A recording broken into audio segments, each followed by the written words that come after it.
Puji Tuhan, salam sejahtera dalam kasih Tuhan kita Yesus Kristus. Sukacita bisa jumpa lagi dalam podcast GPD Eklesia Karang Mulia segmen rahasia.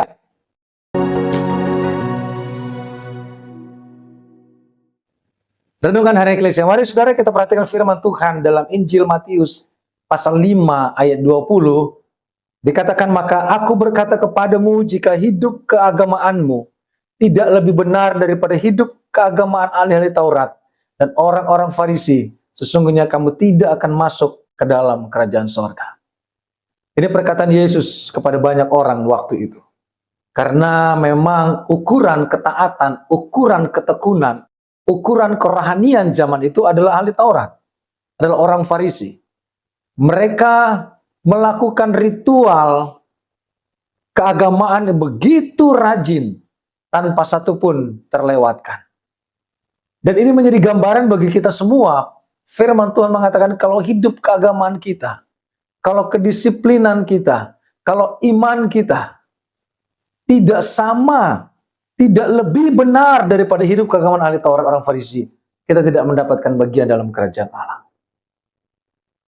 Saudara, Tuhan katakan lebih benar, hidup keagamaan lebih benar. Banyak orang di dunia berpikir bahwa iman kepada Tuhan adalah sebuah ritual, adalah sebuah liturgi, adalah sebuah etika yang rutin dikerjakan. Tetapi sebenarnya keimanan kita bukan hanya sebatas liturgi dan etika, tapi keimanan kita adalah hubungan kita dengan Yesus. Orang bisa melakukan liturgi, orang bisa melakukan tradisi keagamaan, tapi mereka pun bisa tidak memiliki hubungan dengan Tuhan. Sehingga Tuhan katakan lebih benar dari mereka. Ada satu tingkatan yang lebih dari mereka yang menganggap keagamaan, iman adalah sebatas liturgi dan tradisi. Sehingga Tuhan Yesus berkata, jika hidup keagamaanmu tidak lebih benar, artinya kerohanian kita bukan hanya sebatas liturgikal, etika, tata ibadah yang kita lakukan, tetapi lebih dari itu adalah hubungan kita dengan Tuhan, yang adalah Allah yang kita sembah dan yang kita layani. Saudara, sejauh mana hubunganmu dengan Tuhan? Adakah kita diselamatkan karena tata ibadah dan liturgikal kita? Adakah kita diselamatkan karena tradisi yang kita lakukan dalam kita beribadah kepada Tuhan?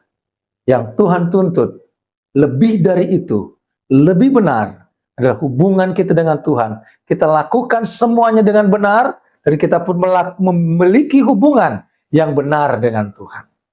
Banyak orang melayani tanpa hubungan dengan Tuhan. Banyak orang beribadah tanpa hubungan dengan Tuhan. Jangankan hubungan dengan Tuhan, hubungan dengan sesama pun dia tidak benar dalam ibadah. Yang Tuhan mau, ada tata ibadah, ada liturgikal, ada tradisi ibadah kita, tapi lebih dari itu, ada hubungan kita yang baik dengan Tuhan. Ada koneksi dengan Tuhan. Kita merasakan kehadiran Tuhan. Kita merasakan Tuhan berbicara kepada kita. Kita merasakan lawatan Tuhan dalam setiap kita beribadah. Ini firman Tuhan bagi kita, menjadi perungangan bagi kita semua. Jika hidup keagamaanmu tidak lebih benar daripada ahli Taurat dan orang Farisi, kamu tidak masuk ke dalam kerajaan sorga. Apa gunanya kita melakukan semuanya itu, tapi kita tidak didapati hidup lebih benar di hadapan Tuhan. Memiliki hubungan yang benar dengan Tuhan. Tentunya memiliki hubungan dengan yang benar dengan mereka yang sama-sama beribadah dengan kita. Tuhan Yesus memberkati, kita berdoa. Terima kasih Tuhan. Biarlah hidup keagamaan kami, kerohanian kami, iman kami bukan sebatas apa yang kami kerjakan, tetapi juga melebihi dari itu kami memiliki hubungan yang benar dengan mereka yang sama-sama kami beribadah, dan kami juga memiliki hubungan yang benar dengan Tuhan, sehingga kami mendapat bagian yang terbaik, sorga yang Tuhan janjikan. Terima kasih Bapa, berkati kami semua, berkati umat-Mu di mana mereka berada. Dalam nama Yesus, haleluya, amin. Tetap semangat, Tuhan Yesus memberkati.